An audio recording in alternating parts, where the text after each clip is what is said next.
Hello and welcome to Unabridged, the weekly podcast where teachers take on books. This is Sarah.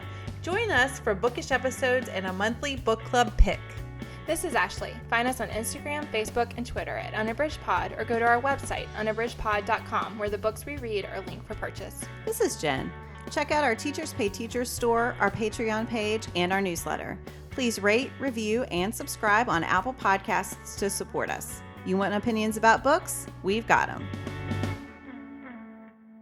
Hey, this is Ashley. I am here to talk with you today. This is Teaching Tidbit number 10, and I wanted to talk about incorporating more poetry into class.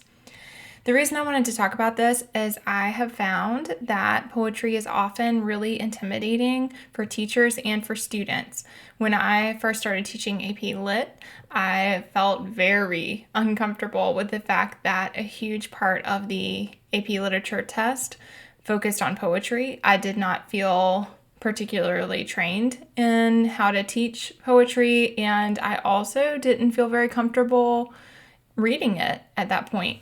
And I have really come to love poetry so much, and I'm so grateful that that part of reading has opened up in my life. And so I just wanted to share a few ideas about ways that you can incorporate poetry into your class that might be rewarding to you and to your students. So I just wanted to start with some general tips that I often use with students. And if they're new to poetry, which some students in your class always are, then helping them recognize that reading poetry is a different experience than reading prose is really helpful. And I often talk with kids about how we all respond differently to poetry, and that it's like seeing a piece of art or hearing a song, that there will be people in the room for whom it is a really deep felt experience, and other people will feel no connection at all. And the next day with a different poem, different people will have those opposing reactions. And so I think that helps bring some comfort to students, knowing that that reading experience can be so different from day to day and person to person, and that that's okay. So a few things I always recommend that students do. I talk with them about reading the poem from top to bottom and always starting with at least 2 reads of the poem. So I recommend that they read one time top to bottom quickly without thinking about it, just getting the sense of the poem. And then the second time, reading slowly and carefully and paying special attention to the title, the last line, and any phrases that stand out in the middle of the poem. And so we practice that as a training exercise. And I find that that really helps students grow more comfortable with the poems and gives them an access point. A lot of times kids just need help getting an access point to poetry. Helping them have that access point helps them get started, which often is the hardest part. So that's just a general tip that I give students. And that's, like I said, something that we practice like we would any other activity that we practice frequently. But I wanted to talk about how to incorporate more poetry into your class. I find that it's really important to incorporate it into a routine. For me, what worked best is doing poems at the beginning of class.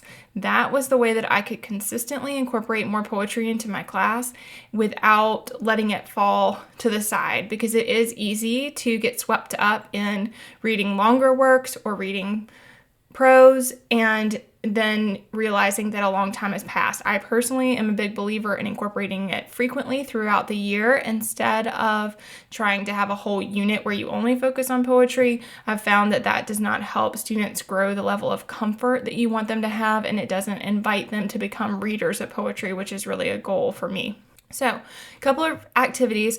I would start at the beginning of class and I would have a poem posted so that they could start reading when they came into the class. And I tried to make those short enough to where they could be projected. And I found that that really helps too, because the long ones I would save for, certainly in a course like AP, you're going to need to read some long form poetry, but that is not something I would try to fit in at the beginning of class. So I tried to choose short poems that would invite some discussion. A few activities that I often relied on. One is one that I learned from the National Writing Project, and it's borrow a line. It's a really simple activity. All that students do is they read the poem and then they choose a line or a phrase from the poem, and then they free write their own piece based on the line or the phrase. They do not need to talk about what they read or understood from the poem. Their piece can be entirely separate. And I've used that in a lot of different contexts, including in creative writing class and in a regular English class, and found that to be very, very successful. I often, with that one, would encourage them, just make sure you're writing the whole time. I would set a timer and say, no matter what, just keep writing. Don't cross things out. Just keep going. Get your ideas flowing. And if you're running out of things, pull another line or phrase and keep going, or start again. If you need to just start afresh, that's fine. And just try to make the goal to write the whole time and get those ideas on the paper. Another activity that you can do is ask some simple analysis questions to help them, again, access the poem. And so those can be pretty manageable. So 2 or 3 questions that can get some discussion going and help them analyze the poem a little bit. I find that that works really well. And finally, a third way that you can use those poems at the beginning of class is to have them make connections. So they can make a connection to the main text that's being read in class. They can make a connection to their own silent reading book or their choice book if you're doing literature circles, or they can make a connection to their life. But I find that those 3 rotating activities, 1 where they borrow a line, 2 where they answer a couple of analysis questions, and 3 where they make some connections to the other works that they're reading or to their own lives or other real world connections, that those things work really well and give some variety while also having the comfort of routine. I also wanted to talk a little bit about finding poems. So this can be really challenging, but it is something that as you practice more, I find that it's really fun to find poems that fit the theme or that kind of match the work that you are discussing in class. And to do that, I've come to trust certain sites like Poetry Foundation, looking for sites that frequently have a lot of access. They have a large amount of archives of different poems, and that those poems have some credibility as far as being peer reviewed. So a great thing about poetry is that there is tons of opportunity for people to get their poetry out there, and that can be really great. But I've found that students often are finding poems at poemhunter.com or other places that have no vetting process and that are not going to work as well. They work great for some activities as far as just sharing poetry that really speaks to them. That is great. But if you're looking for things to use daily in class, you want to have some guarantee, basically, that the poetry has been published, that it is by an established author. And so using those credible sites is a great way to find some good access.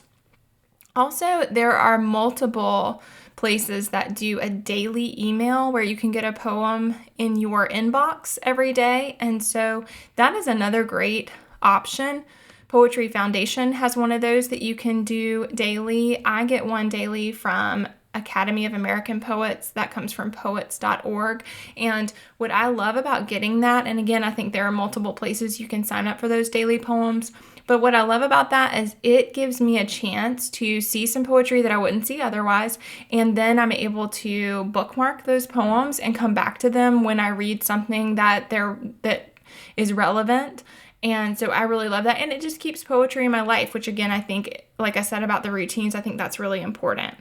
So finally, I just want to wrap up by saying that there are a lot of resources out there. Hearing Amanda Gorman and her phenomenal poem at the inauguration just really brought to my mind how amazing it is to hear a really powerful poem, and also that we want to make sure that we're teaching our students to access that type of writing and to celebrate it in the world. And so there are great resources for that. I really love Billy Collins' collections, 180 and 180 More.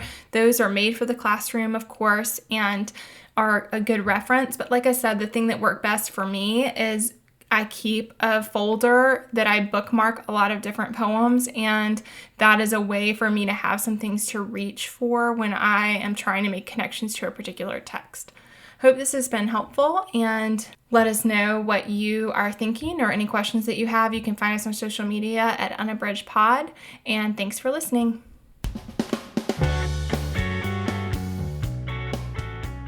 Do you have comments or opinions about what you heard today? We'd love to hear them. You can find us on Instagram, Facebook, and Twitter at Unabridged Pod, or on the web at unabridgedpod.com for a list of ways to support us. We'd like to thank Jared Featherstone, who composed our theme music, Strings of Light, and Katie Amy of Amy Photography, our podcast photographer. Thanks for listening to Unabridged.